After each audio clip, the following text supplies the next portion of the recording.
Takut akan Tuhan. Ini adalah sebuah frasa yang sering kita dengar. Ada sebuah ayat dari Amsal yang mengatakan bahwa takut akan Tuhan adalah permulaan pengetahuan, tetapi orang bodoh menghina hikmat dan didikan.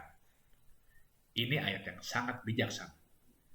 Nah, tapi pertanyaannya adalah, ini tuh takut seperti apa? Apakah kita harus takut kepada Tuhan seperti kita melihat hantu? Oke, dalam video ini kita akan membahas hal itu. Nah, tapi sebelum itu kita bahas dulu tentang latar belakang dari ayat ini. Penulis dari kitab Amsal ini adalah Salomo. Dia adalah orang yang terkenal bijaksana. Dan ngomong-ngomong soal pengetahuan, dia adalah orang yang berpengetahuan sangat luas.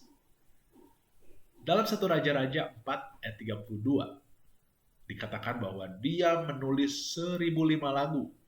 Wow, berarti dia hebat dalam bidang musik. Kemudian di ayat 33, dia juga berbicara tentang pohon-pohonan dan juga hewan-hewan. Berarti dia juga hebat dalam bidang biologi. Nah, lalu kita juga melihat, Israel merupakan kerajaan yang sangat kaya dan besar. Berarti dia juga menguasai dalam hal ekonomi dan manajemen. Gak berhenti di situ. Dia juga adalah orang yang mendirikan bait suci. Artinya, dia juga menguasai bidang arsitektur. Wow, luar biasa. Nah, tapi di sini Salomo mengatakan bahwa takut akan Tuhan adalah permulaan pengetahuan.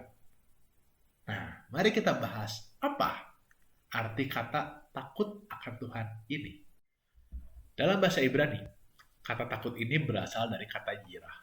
Dan akar kata dari yirah ini adalah yare.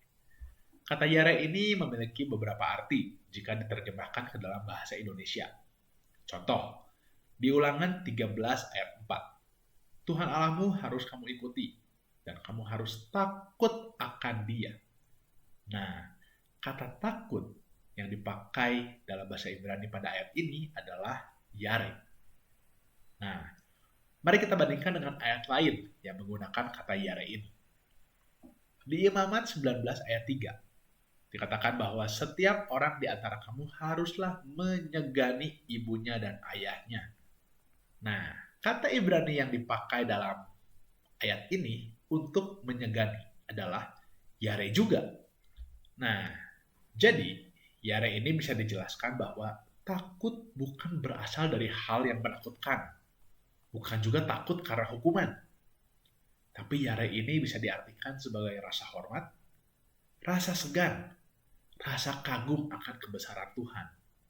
Seperti kita menghormati orang tua kita, begitu juga kita menghormati Allah, Bapa kita yang di surga. Nah, pertanyaannya, bagaimana caranya kita menghormati Tuhan? Nah, di Ulangan 10 ayat 12, dikatakan bahwa, maka sekarang, hai orang Israel, apakah yang dimintakan daripadamu oleh Tuhan Allahmu, selain dari takut akan Tuhan Allahmu? Hidup menurut segala jalan yang ditunjukkannya, mengasihi Dia, beribadah kepada Tuhan Allahmu dengan segenap hatimu, dengan segenap jiwamu. Nah, ini sama dengan apa yang diajarkan Tuhan Yesus. Hidup sesuai dengan firman Tuhan, mengasihi Tuhan Allah dengan segenap hati dan jiwa. Nah, dengan kata lain, bukan ikut aturan sebagai rutinitas saja. Tapi ini tuh benar-benar kita menyerahkan hidup sepenuhnya kepada Tuhan dan hidup untuk Tuhan. Kita kembali ke ayat dari Amsal. Apa hubungannya takut akan Tuhan dengan pengetahuan? Di dalam dunia kita saat ini, kita melihat ada banyak hal abu-abu. Kadang nggak jelas apakah ini hal yang baik atau hal yang jahat. Hari ini kita belajar, dan tentunya kita juga punya pengetahuan. Nah, pertanyaannya adalah, apa yang kita lakukan dengan pengetahuan yang kita punya? Tentunya di sini kita perlu mengerti apa yang Tuhan mau kita lakukan dalam hidup kita dengan apa yang kita miliki. Nah, seperti Salomo, Tuhan memberi dia banyak hal, dan dia gunakan itu semua untuk kemuliaan nama Tuhan. Demikian juga dengan kita. Kita perlu hikmat dari Tuhan, supaya kita bisa membedakan hal yang baik dan yang jahat, dan menggunakan apa yang kita miliki untuk bisa memuliakan Tuhan. Nah, kalau kita menggunakannya untuk diri kita sendiri, semuanya itu akan jadi tidak ada artinya. Nah, pertanyaan buat kita renungkan hari ini. Maukah kita menggunakan semua yang kita miliki untuk Tuhan? Amin.